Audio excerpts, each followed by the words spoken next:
Hello guys! Collective reading tayo ngayon. So, tingnan natin yung energy nyong dalawa. Ano yung current connection nyo kahit no contact, okay? So, titingnan natin yung energy mo, energy niya, energy sa pag-itan yung dalawa, ano yung tinatagong nararamdaman, at posibleng gagawin ngayong linggong ito, okay? So, start na tayo. Give me the message. Ano yung current connection nyo kahit no contact kayong dalawa? Thank you nga po pala sa mga nagsusubscribe.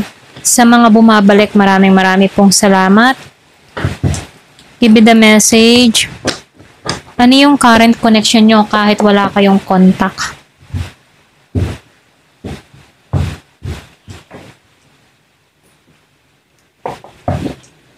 So, the Hangman reverse. The Star upright, Seven of Pentacles reverse, Ace of Wands reverse, meron ditong Strength upright, so Eight of Cups, Seven of Wands reverse, the Hermit upright, Nine of Cups reverse, merong Six of Cups reverse, so Five of Pentacles reverse, Six of Swords reverse, and the Ten of Wands upright. So, meron akong nakikita ditong Aquarius, Virgo, Taurus, Capricorn, Aries, Leo, Sagittarius. Meron din akong nakikitang Scorpio, Cancer, and Pisces, Gemini, Aquarius, and Libra. Malakas yung Aquarius, malakas yung Virgo, malakas yung Leo, okay? So, nakikita ko dito yung Year of the Dog, yung iba sa inyo. Meron din ako nakikitang malakas yung Taurus, okay? So, start na tayo. So, dito, unahin natin yung energy mo. So, lumalabas dito yung the Hangman reverse, the Star, and the Seven of Pentacles reverse. So, ibig sabihin, napapagod ka sa paghihintay. Pero may batid pa rin ng pag-asa sa puso mo, okay? Dahil lumabas yung the Star dito. Para bang matagal ka nang nakabitin, ganon, sa the Hangman. So, yung connection nyo, kahit alam mong kailangan mo ng bumitaw, may parte sa'yo na naniniwalang baka may divine timing pa rin, okay? So, pero may frustration. Parang hanggang kailan ako maghihintay. Ganon yung energy mo dito, na parang walang resulta na nangyayari. So, spiritual yan, pinapalakas ka ni universe, ni God, na magtiwala sa sarili mo. Lalo-lalo na sa healing na nangyayari sa'yo kahit wala pang closure sa inyong dalawa. Okay? So, dito, yung energy niya. Lumabas yung Ace of Wands, reverse, Strength upright, and Eight of Cups dito. Naka-upright din siya rito. So, ibig sabihin, naghihina na yung apoy or passion niya sa'yo, okay? Kasi dito, sa Ace of Wands, naka-reverse na siya eh. Kumbaga, maring umiiwas o lumalayo siya. So, dito sa Eight of Cups upright, para hanapin yung sarili niya. Ganon. So, nakikita ko dito, dahil lumabas yung the Strength upright dito, nagpapakita na pinipigilan niya yung sarili niya. May feelings pa, pero sinusupil, alam mo yun. Siya na mismo yung pumapatay sa nararamdaman niya kasi ayaw niya magpadala sa kanyang emotion. Kumbaga, hindi pa siya handa, pero di rin lubos na nakakalimutan ikaw, okay? So, dito, lumabas yung enerhiya sa pag-itan yung dalawa. Dito sa Seven of Wands, naka-reverse, and the Hermit upright, then sinabayan ng Nine of Cups reverse, okay? So, malakas yung enerhiya ng pag-iwas at pagninilay-nilay. So, nakikitaan ko dito, pareho kayong nag-withdraw, pag-iwas, or pareho kayong nagkukulong sa sarili. So, dito, may loneliness sa gitna ninyo. Okay? Mayroon pa rin lungkot, or pangungulila, ganyan. So, dito, parehong hindi kayo masaya sa distansya na nangyayari sa inyong dalawa. Dito sa The Hermit, naka-upright siya. So, ito yung soul reflection. Nakikitaan ko dito, kahit walang contact, may malalim na connection pa rin yung soul level nyo. Okay? So, nakikitaan ko dito na nararamdaman nyo pa rin yung isa't isa. So, dito, yung lalo-lalo na sa katahimikan nyo, no, feel nyo pa rin yung energy ng bawat isa. So, dahil lumabas yung Nine of Cups, naka-reverse siya, no, walang fulfillment na sa panahon ngayon, ano, so lumalabas na pareho kayong incomplete. Okay? So, yung ano naman yung tinatagong nararamdaman, okay? So, dito, no, lumabas yung Six of Wands. So, dito sa Six of Wands, ano, and lumabas din dito yung Six of Sword and Five of Sword, okay? So, dito, no, nakikitaan ko dito yung bang tipo na dahil naka-reverse yung card. So, ibig sabihin, ano, may mga unfinished business pa rin sa inyo. Okay? Lumalabas dito, may guilt, or sabihin natin na may nakukonsensya. Ayan. So, sa mga hindi inamin. Okay? So, isa sa inyo, nakikitaan ko dito, or pwede rin pareho, ano, gusto magpakumbaba o humingi ng tawad, pero may pride na dinadala. So, may desire pa rin na ayusin o magbalik, kaya lang natatakot sa rejection. Okay? So, ganun yung energy, no? So, emotionally, may struggle pa rin pagdating sa ego, kaya lang kahit gusto nyong ng kapayapaan, ano, may takot baka na maulit lang ang mangyari, kaya, o yung sakit na naranasan, kaya mas pinipiling lumayo. Okay? So, dito, no, merong nahihirapan, natatakot, ganon, okay? So, dito, no, yung possible na movement this week, dahil lumabas yung Ten of Wands, ano, napaka-heavy ng energy, pero malapit sa ending, okay? Dito sa Ten of Wands. So, dito, no, ibig sabihin, pareho kayong napapagod, pero may posibilidad na isa sa inyo magsimulang magbitaw o ng bigat, ganyan, or mga burden, ganon. So, pwedeng maglabas ng emotion sa pamagitan baga ng mga sign, or sa mga dreams, or sa mga synchronicities na hindi pa direct yung contact. Pero, nakikitaan ko dito yung energetic movement, okay? So, kung may action man, nakikitaan ko dito, malit muna, hindi naman siya biglaan, okay? So, tulad ng pagpaparamdam, hindi pa open sa communication, okay? So, dito, no, nakikitaan ko dito, ikaw, yung flow ng energy nyong dalawa.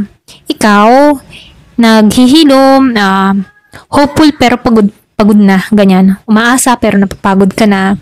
Siya nagpapatatag, lumalayo para magpahinga emotionally, okay? So, sa pagitan ninyo, silent connection, still tied by emotion, okay? So, meron pa ring soul reflection. So, dito, yung tinatagong nararamdaman, ano, may guilt, unfinished story, takot na humarap sa katotohanan, ganun, okay? So, yung possible movement dito, no, relief or releasing, okay? So, pwedeng magsimula ng closure or small reconnection sa energy level, okay? So, nakikitaan ko dito, no, yung pinaka-final insight dito sa binasa natin ngayon, ano, yung connection nyo ay hindi pa tuluyang tapos, okay? Kumbaga, pwedeng inihanda kayo sa tamang oras, okay? So, nakikitaan ko dito, parehong nag-aayos muna ng sarili, okay? Pwedeng ikaw, inaayos mo yung sarili mo, siya, ganun din, ganyan. So, kung ikaw ay nag-heal sa panahon ngayon, ano, tama yung ginagawa mo, kasi lumabas yung the star dito.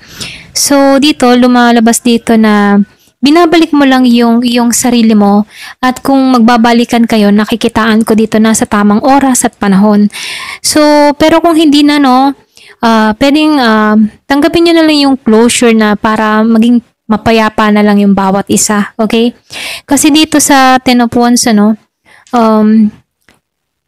kumbaga, ito na yung huling hakbang bago i-drop ang lahat ng bigat, ganon. So, kaya sa linggong ito, expect ng emotional release or dreams about them, ganyan. Nakikitaan ko rin dito yung subtitle energetic sign na mag-move forward, okay? Ayan, ito lang nakikita ko rito. So, dito, dito sa nakikitaan ko dito, meron pa tong mas malalim na gustong sabihin sa'yo kasi lumabas dito yung The Hermit, The Star, Six of Swords dito, okay? And the Ten of Wands reverse. So, titingnan natin dito, kung ano yung nais niyang sabihin sa'yo, okay? So, dito, itong person mo, hindi niya alam kung saan siya magsisimula pagdating sa'yo, So, lumalabas dito, marami siyang beses na sinubukan na kalimutan ka. Pero, itong taong ito, gabi-gabi, hindi ito natatahimik, okay? So, bumabalik pa rin yung mga alaala mo sa taong ito. Yung bang tipo na kahit lumayo siya, hindi ka pa rin mawala yung nararamdaman niya, Kahit lumayo siya, andun pa rin yung feelings niya. Yung iba sa inyo, especially dito kay Virgo, meron din ako nakikitang Aries, Leo, Sagittarius, and Scorpio, Cancer, and Pisces. So, lumalabas dito, may dahilan siya kung bakit lumayo, okay? So, nakikitaan ko dito yung takot. Kumbaga, natakot siya na yung natakot siya na hindi niya kayang maibigay yung pangangailangan o deserve mo, okay? Pwedeng natatakot siya baka hindi niya matustusan lahat ng mga pangangailangan mo, yung mga hinahangad or gustuhin mo hindi niya maibigay, doon siya natatakot, okay? So, itong tao na to, nakakaramdam siya ng meron kang mas deserve na para sa'yo, okay? Kumbaga iniisip pa rin niya yung kapakanan mo rito. Kasi ito lang nakikita ko, lalo-lalo na dito sa The Hermit, kapag nakakapagnilay-nilay to. So, nakikitaan ko rin dito, akala ng tao na to, yung sarili niya, makakahanap siya ng kapayapaan, pero mas lalo siyang nagulo, okay? Nung lumayo to, okay, dito sa Eight of Cups. So, nakikitaan ko rin dito, sa bawat araw na dumadaan, nararamdaman ka pa rin niya, okay? At alam niyang ikaw yun, okay? Ikaw yung makakapagkumpleto sa kanya or makakahanap ng kapayapaan or doon niya matatagpuan yung kapayapaan niya, ganon. So, hanggang ngayon, dala pa rin ng tao nito yung bigat. Meron tong mga nasabi sa'yo at dala-dala niya yun, okay? Or pwede rin meron kang nasabi dito na dala-dala niya hanggang ngayon, okay? So, gusto niyang humingi ng tawad pero hindi niya alam kung paano or karapat-dapat ba, ganon. So, may mga ganon siyang, iniisip dito. So, dito, nakikita niya na yung enerhiya mo. Kita niya kung paano ka nagbabago. Kita niya kung paano ka tumatag, kung paano ka natuto, kung paano ka nagtitiwala sa sarili mo.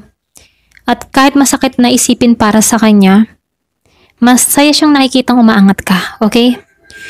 So, dito, nakikitaan ko rin dito na nag-iintay lang to ng sagot sa oras alam mo yun, nag-iintay lang siya ng sagot sa oras na itinakda para sa kanya. May mga ganun siya, So, dito, hindi niya isinasara yung pintuan, pero gusto niya munang ayusin yung sarili niya. Alam mo yon. So, kung darating daw yung araw, kumbaga, ito yung gusto niyang sabihin sa'yo, Kung darating man yung araw, at kung gugustuhin mo pa rin siya, na makita, hinihiling nito na handa na rin siya, okay?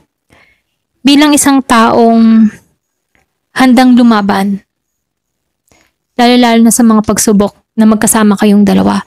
Pwede nga iba sa inyo, meron kang person dito na, yung bang tipo na, pagdating sa pagsubok, nilayasan ka or nilayuan ka or mahina siya sa mga problema. Or pwede rin meron siyang mga issue sa kanyang sarili na hindi niya napaglabanan, okay? So, dito, nakita mo yung kahinaan niya, okay? Ito lang yung nakikita ko dito, So, dito, nakikitaan ko rin dito, hanggat hindi pa nagiging, yung tipong, hanggat hindi pa dumarating yung katatagan niya or yung naayos niya yung sarili niya or naghilom siya, hindi siya makakalapit sa'yo, okay? So, ipinapadala niya yung lakas niya sa pamagitan ng tahimik, okay? Kumbaga, pinararamdam niya din yung presensya niya sa'yo, okay? Kaya yung iba sa inyo, palagi mo siyang naiisip, Inisip ko ng tao na to, kumbaga doon na lang siya bumabawi, ano. So, nakikitaan ko dito, tahimik tong nagdadasal na sana, yung bang makamit mo yung kapayapaan mo. Kumbaga, itong tao na ito na gusto niyang matagpuan mo yung kapayapaan mo na hindi niya naibigay, okay? So, nakikitaan ko dito, ito yung gusto niyang sabihin, ano.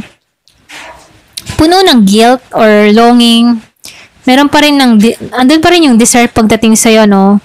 Pero mas gusto niyang bumalik, pero kailangan muna niyang ayusin yung sarili niya, okay? So, dito sa The Star, ano, nagpapatunay na ikaw yung inspirasyon niya. Ngayon, kahit wala kayong contact. Ayan, ito lang yung nakikita ko dito. Ayan, thank you for watching. Love and peace.